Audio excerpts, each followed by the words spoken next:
Hello guys, இன்னைக்கு I am taking break மான்வாவோட episode 30 தான் பார்க்க போறோம். மறக்காம ஒரே ஒரு லைக்கை போட்டுருங்க. ஏன்னா அப்பதான் இன்னமும் நிறைய பேருக்கு ரெக்கமெண்ட் ஆகும், தொடர்ந்து வீடியோஸை போட முடியும். சரி வாங்க, நம்ம டைம் மிஸ் பண்ணாம எப்பிக்குள்ள போகலாம். எப்பிக்கோட ஆரம்பத்துல அங்க dominator of the abyss swamp அவங்களும் அங்க இன்வைட் பண்ணிருப்பாங்க.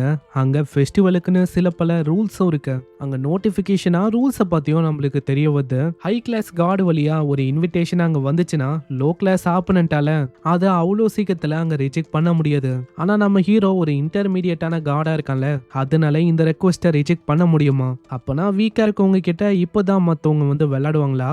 அங்க அவங்க மூலமா நம்ம ஷின்னுக்கு ஒரு கொஸ்டும் அப்பியர் ஆகுது. ஒன்னு நம்ம ஹீரோ அதை அக்செப்ட் பண்ணலாம், இல்லனா அதை ரிஜெக்ட் பண்ணலாம். பின்னாடியே அந்த ஹைட்ராக்கு எல்லாத்துக்குமே கார்டா இருக்கிற அந்த கார்டும் அக்செப்ட் பண்ணு இந்த ஃபைட் உண்மையிலேயே எக்ஸைட்மெண்டாவும் ரொம்ப பேஷனபிளாவும் இருக்க போகுது. ஆனா நம்மளுக்கு சண்டை போடணும் அப்படின்லாம் அங்க இன்ட்ரெஸ்ட் இல்ல. ஆளு டைரக்டா அந்த கொஸ்டியும் அப்படியே ரிஜெக்ட் பண்ணிடுறான். இதனால அவங்களுக்கு பயங்கரமா கடுப்பாகுது. உனக்கு அவ்வளோ தைரியமா என்னோட ரெக்வஸ்டையே நீ ரிஜெக்ட் பண்றியா?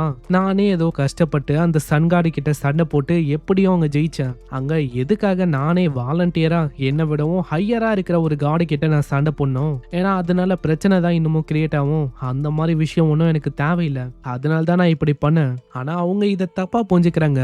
எனக்கு ஒன்றும் தகுதி இல்லை அப்படின்னு இன்டைரக்டா நீ மார்க் பண்றியா என்ன? கண்டிப்பா நான் ஒன்னும் இதுக்காக அங்க விட மாட்டேன். அவ்வளவுதான். அந்த இடமே பயங்கரமா ஷேக் ஆக ஆரம்பிக்குது. அங்க இருக்கிற யாருக்குமே அங்க புரியல என்னதான் ஆகுதுன்னு. உடனே அந்த கார்டும், இன்னைக்கு என்கிட்ட வேற வழி இல்ல, உன்னை மொத்தமா இந்த இடத்துல முடிக்காம நான் விட மாட்டேன். நம்ம ஷின்னோட காடை அதுவும் அங்க ஆக்டிவேட் ஆகுது. உடனே அந்த காடும், ஹேய் என்னோட லவ்லியான பசங்களா, இப்போ டைம் வந்துச்சு, நீங்க தாராளமா அபீஸ்ல இருந்து அவிக்கனவலாம். அவ்வளவுதான்.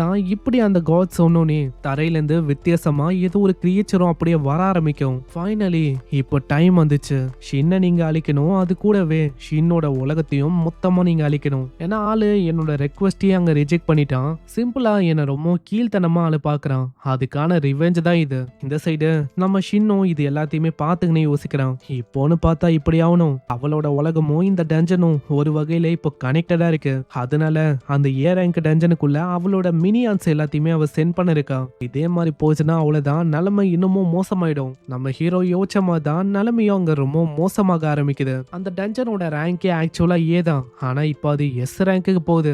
அங்க டஞ்சனோட ரேங்க் எஸ்ல இருந்து அப்படியே டபுள் எஸ்க்கு போகும். அங்க ஒண்டி நிக்காம டபுள் எஸ்ல இருந்து ட்ரிபிள் எஸ்ஸா மாறும். அங்க அந்த காலுக்கு ஒண்ணுமே புரியல.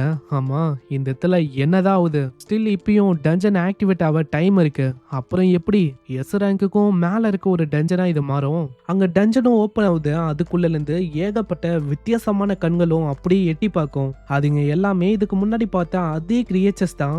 அதுவும் இந்த உலகத்தை அழிக்கவும் நம்ம ஷின் அழிக்கவும் அப்படியே வர ஆரம்பிக்கும். அங்க உடனே ஆர்மரை ஆக்டிவேட் பண்ண அப்படியே அவரு மேல ஒரு பயங்கரமான ஆர்மரும் அப்பியர் ஆகுது. அட என்னப்பா இது ரொம்ப கூலா இருக்கு. அந்த ஆர்மரு டபுள் எஸ் ரேங்க்ல இருக்க ஒரு ஆர்மரு, அதோட ஹெல்மெட்டும் ஆர்மரும் மெட்டலு மிஷினு இதெல்லாம் அங்க உருவாக்கப்பட்டிருக்கு. இது உங்களுக்கு ரொம்ப நல்லா இருக்கும். அதனால அதை திருடுறதுக்கு ட்ரை பண்ணுங்க. ஏன்னா அது உங்களுக்கு பயனுள்ளதா இருக்கும். என்னது, நான் திருடணுமா? அதெல்லாம் என்ன கதையா இருக்கு? ஆனா நல்ல வேலை, எவ்வளவு விஷயம் ஏற்படும் போதும் என்னோட நெஃப்யூ இவ தூங்கின இருக்காளே, அது வரைக்கும் சந்தோஷம் தான். மீனா, என்னோட நெஃப்யூவை கொஞ்சம் பாத்துக்கிறீங்களா? அட ஷின்னு, நீ வந்து எங்க போற? அதுவா, எனக்கு முடிக்கப்படாத ஒரு வேலை இருக்கு. பிரச்சனைய ஆரம்பிச்சது நான் தான். அதனால பிரச்சனையே இப்போ சால்வ் பண்ண போறதும் நான் தான். அங்க ஷின்னு இப்படி முன்னாடி வரானா, உடனே அந்த பர்சனும் அங்க தடுக்கிறான். வெயிட் பண்ணி ஷின்னு, எதுக்காக முன்னாடி போற? ஆனா ஷின்னு எதையுமே அங்க கேட்கல.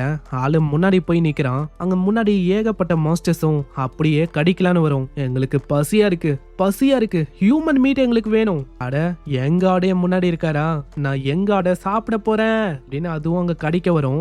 ஆனா நம்ம ஷின்னு அவளைக்கும் கண்டுக்காம காட்ஸ் கிரஷிங் ஃபிங்கர் அப்படின்னு அந்த ஃபிங்கர் அட்டக்கா ஆளு பண்ணுவான். கடிக்க வந்து அதுவும் மொத்தமா அங்க அழிஞ்சு போகுது. அது அழிஞ்சு போனோடனே ரிவார்டா 20 மில்லியன் கோல்டு காயின் நம்ம ஹீரோக்கு கிடைக்கும். இதே மாதிரி ஒரு மாஸ்டரை அழிக்கும் போதும் அங்க ரிவார்டு அதிகரிச்சுனே போகுமா. அங்க இருக்கிற அந்த கிரியேச்சருக்கு அங்க புரியல, அம்மா என்ன ஆச்சு, அவன் எப்படி திடீர்னு அழிஞ்சு போனா. ஆனா நம்மளுக்கு இது ரொம்ப எக்ஸைட்மெண்ட்டா இருக்கு. பரவாயில்ல, இந்த அளவுக்கு ரிவார்டு அதிகமா கிடைக்கும்னா கண்டிப்பா இதுங்க எல்லாத்தையுமே நான் முடிக்காம விட மாட்டேன். அதுங்க நம்ம ஷின்னோட பவரை பார்த்து அப்படியே பயந்து ஓட ஆரம்பிக்கும். ஆனா நம்ம ஆளு விடுவானா? அந்த இடத்துல தொடர்ந்து 1 by 1 அப்படியே ஆளு கொல்ல ஆரம்பிக்கிறான். இதனால 20 மில்லியன் 20 மில்லியன் அப்படியே காயினா நம்ம ஆளுக்கு கிடைக்கும். அங்க எல்லாமே அழிஞ்சு போவேன். அந்த காடே ரொம்ப ஆச்சரியமா வராங்க. அவங்களுக்கே ஐடியா இல்ல. ஏன்னா வந்திருக்க ஒரு கிரியேச்சரும் ரொம்ப ஸ்ட்ராங்கு. ஈவன் இதுங்க ஒன்னா சேர்ந்தா ஒரு பிளானட்டியம் மொத்தமா இதுங்களால அழிக்க முடியும். ஆனா அப்படிப்பட்ட கிரியேச்சரை எப்படி இந்த பர்சன் ஒரே ஒரு ஃபிங்கரை வச்சு முச்ச விட்டான்? அங்க ஷின்னும் வரும்போதே அங்க சொல்லுவான், இது உண்மையிலேயே ரொம்ப நல்லா இருக்குப்பா. ஏன்னா நான் யோசிக்காத மாதிரி ரொம்ப அதிகமாவே இன்னைக்கு கோல்டு காயின் எனக்கு கிடைச்சது. ஆனா ஏதோ ஒண்ணு, இன்னைக்கு இது போதும். அதனால அபிசல் ஸ்வாம் நான் இந்த விஷயத்தை க்ளோஸ் பண்ணலான்னு இருக்கேன். ஆளு டஞ்சனி கிட்ட வந்துட்டு காடு கிரஷிங் ஃபிங்கர் அதை பயன்படுத்த அது ஒரு வகையில சுச்சு மாதிரி நம்ம ஹீரோக்கு வேலை செய்யும்ல, அதே மாதிரி தான் இப்பயும் ஆகுது. அதை அங்க பயன்படுத்தணும்னே அதுவும் தன்னால அப்படியே க்ளோஸ் ஆகுது. இதை பாக்குற அந்த காடுக்கு சுத்தமா ஐடியா இல்ல எப்படி அதை பண்ணானு. இந்த மாதிரி பவர் இவன் கிட்ட இருக்குமா என்ன? அவன் பவரை வச்சு என் கூட டியூவல அவாய்ட் பண்ணிட்டான் அவன். நான் எதுக்காக இந்த விஷயத்தை இப்ப சேல் பண்ணனா, எனக்கு ரொம்ப இது அனோயிங்கா இருக்கு. ஆனா ஏதோ ஒண்ணுப்பா, இதனால எனக்கு ஏகப்பட்ட கோல்டு காயின் அங்க கிடைச்சிருக்கு. பின்னாடியே அந்த பர்சனுக்கு ஒண்ணுமே புரியல.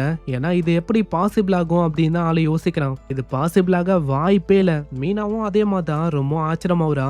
ஆமா, உன்கிட்ட கேட் எல்லாத்தையுமே சீல் பண்றதுக்கான எபிலிட்டியும் இருக்கா என்ன? அங்க சின்ன பொண்ணும் எழுதுக்கிறான், அங்கிள் எனக்கு ரொம்ப பசியா இருக்கு. ஆமா அக்கா, நீங்க வந்து யாரு? ஹலோ, எழுதிட்டியா நீ? அந்த சின்ன பொண்ணும் மீனாவோட சீக்ஸ புச்சு அப்படி இழுக்கும். நீங்க ரொம்ப பிரிட்டியா இருக்கீங்க, எப்படின்னா ஒரு டால் மாதிரி. சியோங்க என்ன பண்ணிருக்க, மத்தவங்கள இப்படியெல்லாம் நீ தொல்லை பண்ணக்கூடாது. சியோங்க மன்னிச்சிரு, அவ சின்ன பொண்ணு, இப்படிதான் அவ விளையாட்டுத்தனமா அடிக்கடி இந்த மாதிரி பண்ணுவா. பரவாயில்ல, அவ ஒரு குழந்தை தான், அதனால பிரச்சனை இல்ல. அங்கிள் எனக்கு பசிக்குது, என்ன சாப்பிடணும் உனக்கு சொல்லு? ஹாம்பர்கர் சாப்பிடணும், வாங்க நம்ம போலாம். சரி, நம்ம கண்டிப்பா அதை சாப்பிட போலாம். ஆனா இதை கேட்கிற மீனாக்கு புரியல. அட இருங்க, ஒரே ஒரு நிமிஷம், வேலை முடியல அதுக்குள்ள நீங்க போறீங்க. அப்படியே என்ன வேலை முடியல? இதுக்கு மேலயும் நான் என்ன பண்ணும்? அதான் இப்போ எதுவுமே இல்லையே, டஞ்சனையும் சீல் பண்ணியாச்சு. அங்க அவளுக்கே புரியல என்ன சொல்லணும்னு. சரி, நான் உங்க ப்ரொமோஷனை பண்றேன், ஆனா எனக்கு ஒன்னும் அது நீடியா இருக்கா அப்படின்னு கேட்டா கிடையாது. ஏன்னா எஸ் ரேங்கா மாறுறதுல அவளைக்கும் நிறைய விஷயம் வந்து லாபம் இருக்கலாம். ஆனா அதே டைம்ல அது பிரச்சனையா தான் அமையும். ஒரு நாய் மாதிரி ஆர்டர் கேட்டு நிறைய விஷயங்களை பண்ற மாதிரி இருக்கும். அந்த மாதிரி வாழ்க்கைலாம் எனக்கு வேணாப்பா, அது அனோயிங்கா இருக்கும். அங்க இது எல்லாத்தையுமே காலும் அங்க கேட்பானா, ஆளுக்கு பயங்கரமா கடுப்பாகுது. என்ன சொன்ன, ஒரு நாய் மாதிரியா? நாங்க எல்லாருமே உன் கண்ணுக்கு அந்த அளவுக்கு கீழ்த்தனமான ஆளுங்களா தெரியுறோமா? உன்னோட பவர் எபிலிட்டி அது எல்லாத்தையுமே நான் அக்னாலேஜ் பண்றேன். ஆனா அதுக்குன்னு எஸ் ரேங்க் ஆளுங்கள ஒரு மாதிரி நீ பேசத நான் கம்முன்னு கேட்டு இருக்க முடியாது. நான் தான் உனக்கு இந்த இடத்துல ஒரு இன்ஸ்பெக்டர் மாதிரி. அதனால நாளைக்கு என்ன பண்ணு, நாளைக்கு ட்ரைனிங் ரூமுக்கு கரெக்டா 9 மணிக்கு வா எப்படின்னு ஆளு பறந்து போறான். அங்க நம்ம ஹீரோ அதை பார்த்து ரொம்ப ஆச்சரியமா இருக்கான். அட அந்த ஆர்மர் அது உண்மையிலேயே செம்மையா இருக்குப்பா. இப்பதான் எனக்கு புரியுது அந்த ஆர்மரை எதுக்காக சிஸ்டமோ தூக்க சொல்ச்சுன்னு. நீ எதுக்காக நிலைமை இன்னமும் மோசமாக்குறியோ? ஏன்னா இப்படி பண்ற மூலமா நிலைமை இன்னமும் தான் மோசமாகும். அங்க இதே மாதிரிதான் பெக்குக்கும் அவனுக்கும் சண்டை ஏற்பட்டுச்சு. அந்த சண்டையில பெக்க ரொம்ப மோசமா ஆளு தோக்கச்சான். அந்த பர்சனோட அப்ரூவல் அது இந்த உண்டிதான் உன்னால ஒரு எஸ் ரேங்க் ஹண்டரா மாற முடியும். ஆனா நீ பண்ண விஷயத்தினால அது இன்னமும் பெரிய பிரச்சனையா ஆக போகுதுன்னு நினைக்கிறேன். அப்படியா? எனக்கு நான் எஸ் ரேங்கா இருக்கிறேனோ இல்லையோ எனக்கு அதை பத்தி ஒரு துளி கவலை இல்ல. நான் இங்க ஆக்சுவலா வந்ததே நேத்து நடந்த அந்த விஷயத்துக்காக உன்கிட்ட மன்னிப்பு கேட்கணும்னு சொல்லிதான். என்னது, அப்பனா இப்பதான் உனக்கு ரியலைஸே ஆயிருக்கா? நீ உண்மையிலேயே என்கிட்ட மன்னிப்பு கேட்கலாம் அப்படின்னு தான் வந்தியா? ஆமா அதேதான். சரி, நாங்க 2 பேருமே ஹாம்பர்கர் சாப்பிட போறோம், நீ என்ன வரியா?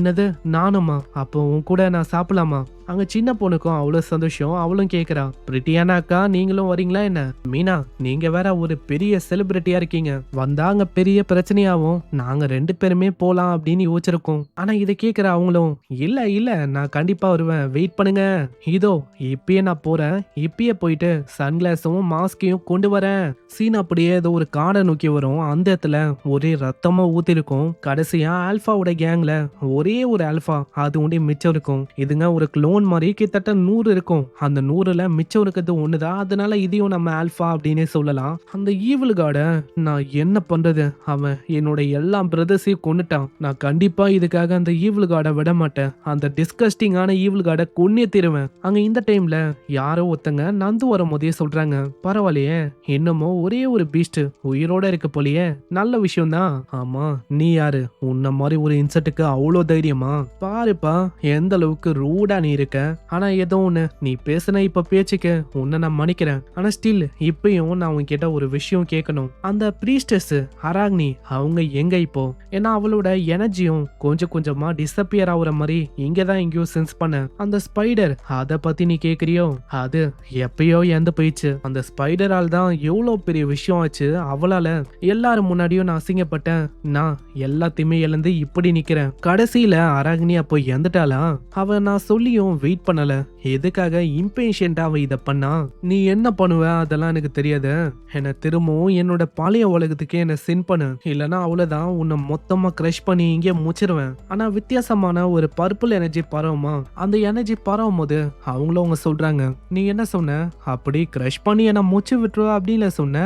அட இது என்ன இந்த எனர்ஜி? இது வந்து ரொம்ப பயங்கரமா இருக்கு. இந்த பர்சன் இவன் உண்மையிலேயே யாரு? நான் தான் எல்லா இன்செக்ட்ஸோட எம்பரரே. அங்க அப்படியே அவங்க கிட்ட வராதீங்க, கிட்ட வராதீங்க. அவங்க கிட்ட வரும்போது இப்பதான் நம்மளுக்கு தெரியுது இவங்க தான் கிரேட் காடு. இத பாக்குற அந்த பர்சன் ரொம்ப ஆச்சரியமாவுறான். நம்மளுக்கும் இப்பதான் அங்க தெரியுது. அராக்னியும் ஸ்டார்டிங்ல ஒரு பர்சன் கிட்ட, மேஜஸ்டி நீங்க இதுல தலையினோம் அப்படின்லாம் இல்ல அப்படின்னு சொல்லிருப்பான். அந்த பர்சன் வேற யாரும் இல்ல, அது இவங்க தான். அந்த டைம்லயே ஒரு காடா மாற போன ஒரு பர்சன் தான் இப்போ ஒரு முழுமையான காடாவும் அவங்க மாறிட்டாங்க. இதுக்கப்புறம் சீன் அப்படியே நம்ம ஹீரோவை நோக்கி வரும். அங்க எல்லாருமே சாப்பிட்டு இருக்காங்க. அங்க சாப்பிடும் போது பக்கத்துல இருக்க அந்த ஆளுங்களும், ஆமா அது என்ன மீனாவா? என்ன மீனா இந்த மாதிரி எதுக்கு வரணும்? ஆனா இல்லப்பா, கொஞ்சம் நல்லா பாரு, மீனா மாதிரியே தான் அவ இருக்கா. அங்க இப்பயும் நம்ம சின்ன மீனாவை பாத்துக்கினே யோசிக்கிறான். மீனா என்னதான் அவளோட முகத்தை மாஸ்க் கண்ணாடி இதெல்லாம் போட்டு மறைச்சாலும் அவ ஸ்டில் இன்னமும் ரெக்கக்னைஸ் ஆகுறா. சின்ன நீங்க சாப்பிட போறீங்களா இல்ல வேறமா இப்படியே என்ன பார்க்க போறீங்களா? இல்ல அதெல்லாம் ஒண்ணும் இல்ல, நீங்க சாப்பிடுங்க, நான் வந்து சாப்பிடுறேன். அங்க திடீர்னு மின்னல் அங்க அடிக்கும். பார்த்தா நம்ம மிரி தான். மிரியும் வந்துட்டு, டீச்சர் நீங்க இங்கதான் இருக்கீங்களா? என்ன மிரி, உன்னை பார்த்து ரொம்ப நாளாச்சு, ரீசெண்டா உன்னை ஆளையே காணும், எப்படி என்ன தேடி வந்த? வேற எப்படி, உங்க மேல வர அந்த சென்ட்டை வச்சுதான் எவ்வளவு தூரம் உங்களை தேடி வந்தேன். அந்த அளவுக்கு என்ன என் மேல ஸ்மெல் அடிக்குதா என்ன? நான் எப்பயுமே குளிப்பேனே, குளிக்கும் போது என் மேல ஸ்மெல் அடிக்க வாய்ப்பே இல்ல இப்படின்னு ஆளு யோசிக்கிறான். அங்க சைல மீனாவும் அப்படியே நழுவி போலான்னு பாக்குறான். ஆனா உடனே நம்ம ஷின்னும், அட மிஸ் மீனா நீங்க எங்க போறீங்க?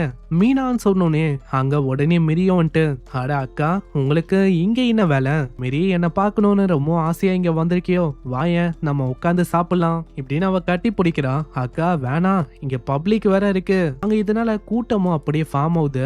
அட லைட்னிங் எம்ப்ரஸ் ஆயுங்க, நான் தான் அப்பயே சொன்னல, மிரியும் மீனாவும் தான் இது. இப்படி அங்க கூட்டமா இருக்கா. நம்ம ஷின்னும் யோசிக்கிறான், இங்க இருந்தா வேலைக்கு ஆகுது, சரி வாங்க நம்ம வீட்டுக்கு போலாம். வீட்டுக்கு வந்தா ஒரு கத்துற சவுண்டு கேட்கும். பார்த்தா அங்க மிங்க இருக்கா. மிங்க பார்த்துதான் அவங்க எல்லாருமே ஆச்சரியமானாங்க. அங்க மிங்க பார்த்து நம்மளால கேக்குறான், மிங்க இங்க எதுக்காக நீ திரும்பவும் வந்திருக்க? மாஸ்டர் ஸ்வாட் கார்டு உங்க மூலமா நெக்ஸ்ட் மிஷின் எனக்கு இன்னமும் கிடைக்கல, அதனால இங்க இருக்கிற சின்ன சின்ன வேலை எல்லாத்தையுமே நானே பாத்துக்கலாம், உங்களுக்கு உதவியா இருக்கலாம் அப்படின்னு சொல்லிதான் உங்களுக்காக நான் எவ்வளவு தூரம் வந்திருக்கேன் மாஸ்டர். அங்க மீனாக்கு கடுப்பாவுது. நான் ஆல்ரெடி உன்கிட்ட சொன்னேன், திரும்பவும் உன்னை பார்த்தா நான் கொல்லாம விட மாட்டேன்னு. திரும்பவும் நான் சொல்ல இங்க வந்திருக்கேன். மீனா என்ன திரும்பவும் ஃபாதரு டாட்டரு அந்த விஷயத்த விளையாட வந்திருக்கியோ? அங்க இதனால அவளுக்கு இன்னமும் அங்க கடுப்பாவுது. விடுங்க, நான் அவளை கொல்லணும். அட மிஸ் மீனா கொஞ்சம் கம்முனாவுங்க.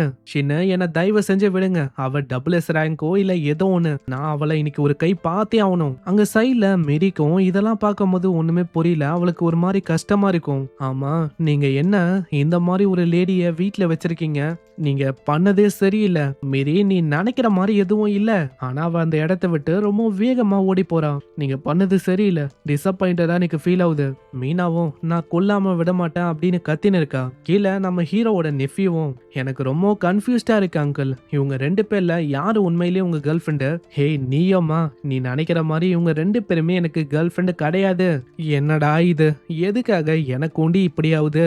என்ன கொடுமையோ? தனியா இருக்கும் போதே நிம்மதி அந்த அட்ராக்ஷன் என் நிலைமை தான் மோசமாகுது. எங்கே இந்த எபிசோட முடியுது. அராக்னியோட அந்த மேஜஸ்டி அதாங்க அந்த கிரேட் கார்டு. அவங்கள பத்தி நம்மளுக்கு 2-3 எபிசோடுக்கு முன்னாடியே சொல்லிட்டாங்க. சிஸ்டம்லயும் கிரேட் கார்டு உங்களை பழி வாங்கணும் அப்படின்னு ரீசெண்டா ஏதோ ஒரு எபிசோட்ல அங்க வந்திருக்கும். அந்த டைம்ல நம்மளுக்கு புரியல என்னடா இது கிரேட் கார்டா அவங்க யாரு அப்படின்னு நம்ம யோசிச்சோம். ஆனா இப்பதான் தெரியுது அது வேற யாரும் இல்ல, அந்த அராக்னியோட மேஜஸ்டி அவங்க தான். சோ பார்க்கலாம் அவங்களால என்னென்ன பிரச்சனை உருவாக போகுது. அதே மாதிரி நம்ம ஹீரோ ஒரு பெரிய கார்டா மாறுவானா இல்லையா? இதெல்லாம் ஒண்ணுமே இல்ல, இன்னமும் ஏகப்பட்ட பிரச்சனை இருக்கு. அதெல்லாம் எப்படி நம்ம ஹீரோ சால்வ் பண்ண போறான் எல்லாத்தையுமே நம்ம பொறுமையா வாட்ச் பண்ணலாம். மறக்காம லைக்க போட்டுருங்க. இந்த வீடியோ எப்படி இருந்துச்சுன்னு மறக்காம கமெண்ட் பண்ணுங்க. நான் உங்களை நெக்ஸ்ட் எபிசோட்ல சந்திக்கிறேன். தேங்க்யூ ஃபார் வாட்சிங். சைனரா.